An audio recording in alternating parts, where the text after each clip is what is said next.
Hello friends, welcome this channel. My name is Pramod Kumar. I have qualified BSc M and MA from Bareilly College, Bareilly.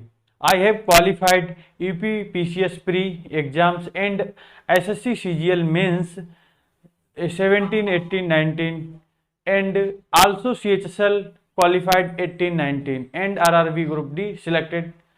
I have 3-year teaching experience offline and online various competitive institute in Bareilly.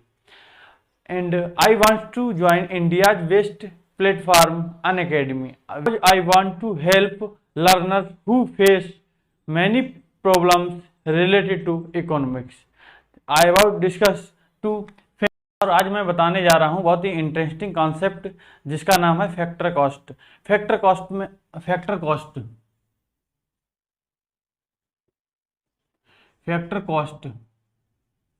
Factor cost इसको हिंदी में बोला जाता है कारक लागत। कारक लागत एक दूसरे नाम से भी और बोला जाता है साधन लागत।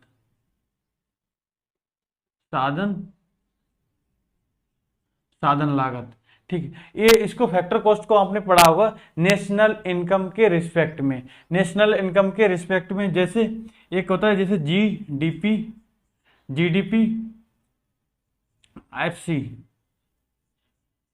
एफसी एक होता है एनएनपी एक होता है जीएनपी। तो इसका मतलब होता है ग्रोस डोमेस्टिक प्रोडक्ट। इसका होता है नेट नेशनल प्रोडक्ट, इसका ग्रोस नेशनल प्रोडक्ट। ये सबके किसके रिस्पेक्ट में? एफसी। ये भी हमारा एफसी, ठीक है। फैक्टर कॉस्ट इसके रिस्पेक्ट में आपने पढ़ा होगा। ए फैक्टर क्या होता है? ए फैक्टर क्या होता है इसको हमने कई बार पढ़ा होगा और ये अंत में समझ में नहीं आता क्या होता है। यानी फैक्टर कॉस्ट क्या होता है? किसी वस्तु को बनाने में जो खर्च अमाउंट को फैक्टर कॉस्ट बोला जाता है। किसी वस्तु के बनाने में खर्चे को फैक्टर कॉस्ट बोला जाता है, ठीक है। तो इसको हम दूसरे तरीके से हम पढ़ सकते हैं। जैसे हमारा ये कॉस्ट मतलब खर्चा और फैक्टर मतलब कारक। तो इसमें कौन कौन से कारक होते हैं जो हमें किसी प्रोडक्शन में उसका यूज करते हैं। तो थोड़ी देर के लिए हम एक पेन का एग्जांपल लेते हैं। जैसे हमारा एक पेन बनाने के लिए क्या क्या आपको नीड पड़ेगी, क्या क्या किसकी जरूरत पड़ेगी। नंबर 1 प्लास्टिक की जरूरत पड़ेगी, नंबर 2 रिफिल की जरूरत पड़ेगी, नंबर 3 लेबर की जरूरत पड़ेगी और नंबर 4 उसका आप बनाने के एक साहस है वो उसकी जरूरत पड़ेगी। और जो यही होता तो और फिर बनाने के लिए एक पर्टिकुलर एक घर की जरूरत पड़ेगी।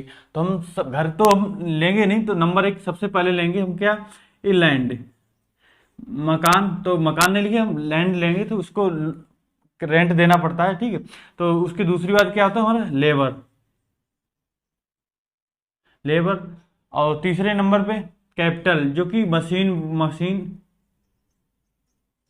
मशीन वगैरह लगाने के लिए पूंजी उसमें इन्वेस्ट की जाती है, लगाई जाती है, इससे कि उसका क्या होता है तो कैपिटल लगाती है। और उसका साहस आपको उस काम करने के लिए एंटरप्रेन्योर, ठीक।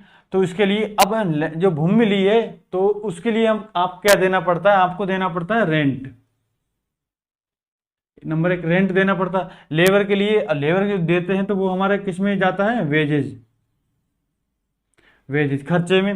कैपिटल, इस पे आपको क्या लगता है? इंटरेस्ट जैसे आपने लोन लिया होगा बैंक से, कैपिटल है नहीं आपके पास तो बैंक से लोन वगैरह या किसी से लिया जाता है, उधार लेके लगाया जाता है या अपना लगाया, दूसरा पार्टनरशिप होता तो उसका एक वो पर्टिकुलर उस कैपिटल का अमाउंट इंटरेस्ट लेता रहता है, ठीक है। और इसमें क्या है? एंटरप्रेन्योरशिप, इसमें क्या होता है? उस करने का साहस। बोलते हैं कि डर के आगे जीत है। तो एक जितना बड़ा रिस्क होता है उतना ज़्यादा प्रॉफिट होता है। ये आपने कहावत सुनी होगी। तो इसमें क्या होता है? हमें प्रॉफिट मिलता है, प्रॉफिट, ठीक। तो ये हमारे 4 कारक हैं जिनके द्वारा हमारा क्या तैयार होता है? प्रोडक्ट,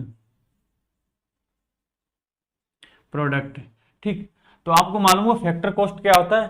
फैक्टर कॉस्ट क्या होता है? किसी वस्तु को बनाने में खर्च फैक्टर कॉस्ट कहलाता है।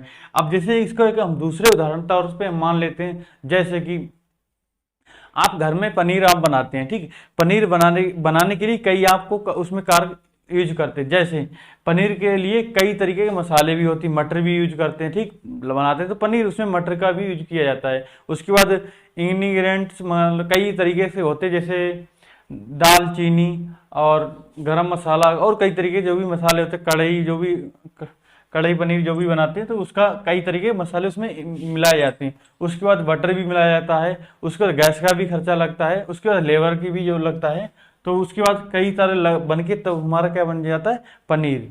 अब हमने आपको बता ही दिया है, एक प्रोडक्शन के लिए एक पेन का भी एग्जांपल लेके हमने बता दिया। और भी कोई डस्टर, मार्कर, कोई मोबाइल का ही ले लें तो उसमें कई पार्ट अलग तरीके से यूज करते हैं। तो पार्ट के लिए तो नहीं, उसमें भी यूज करने के लिए कैपिटल होना चाहिए, मशीन से होनी चाहिए और उसकी लेबर लगेगी, ठीक। और आपको रिस्क क्या, प्रॉफिट है कितना, क्या वो सब वो उसमें आता है, ठीक। तब आपका मोबाइल बन के तैयार होता है। तो वो उसकी वैल्यू कितनी हाई या लो होगी तो इन पे भी डिपेंड करता है। जैसे कितनी किस एरिया में कैसे कितना रेंट, वो सब उसी पे कारक पे डिपेंड करे जो वैल्यू डिसाइड करने के लिए। तो ये तो हमारा फैक्टर कॉस्ट आ गया। इसके बाद एक आता है बेसिक कॉस्ट, ठीक। बेसिक कॉस्ट या बेसिक प्राइस, इसके बाद देता है मार्केटिंग प्राइस, ठीक। वो हम 1 बाय 1 करके आगे हम पढ़ेंगे, ठीक है। तो अब इसमें एक क्वेश्चन ये पूछा गया था कि जब यहाँ पर हमारा प्रोडक्ट बनके तैयार हुआ, अब जब मार्केट में उतरता था उसकी एक वैल्यू डिसाइड की जाती, उसके बाद उस पर एक इंटरेस्ट टैक्स लगाया जाता सरकार के द्वारा। तो इसमें क्वेश्चन ये पूछा गया था कि जो सरकार के द्वारा लगाया गया कर कौन सा इनमें ऐसा है जो उस पर फैक्टर कॉस्ट में शामिल नहीं होता है। तो उसमें एक ऑप्शन जैसे लैंड दे रखा था, लेबर दे रखा था और कैपिटल दे रखा था, एक हमारा टैक्स दे रखा था। तो सरकार द्वारा टैक्स कौन सा दे, सरकार द्वारा लगाया गया टैक्स, तो वो फैक्टर कॉस्ट में नहीं आता है। क्यों? क्योंकि हमारा प्रोडक्शन समय उसको डायरेक्ट तौर पे यूज नहीं किया गया है, सरकार को भुगतान किए गए कर को शामिल नहीं किया जाता, क्योंकि यह प्रोडक्शन के तौर पे डायरेक्ट या प्रत्यक्ष तौर पे उसे शामिल नहीं किया जाता है, शामिल नहीं होता है, उस प्रोडक्शन प्रक्रिया में शामिल नहीं होता है। तो उसे कर को, टैक्स को अलग रखा जाता है, ठीक है, अलग होता ही है, ठीक है। तो आई होप आपको ये फैक्टर कॉस्ट आपको टॉपिक समझ में आ गया होगा।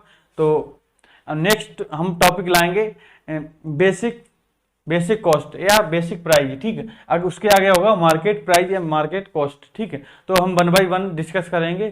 तो आज आपको ये टॉपिक कैसा लगा? थैंक यू, बाय बाय, जय हिंद।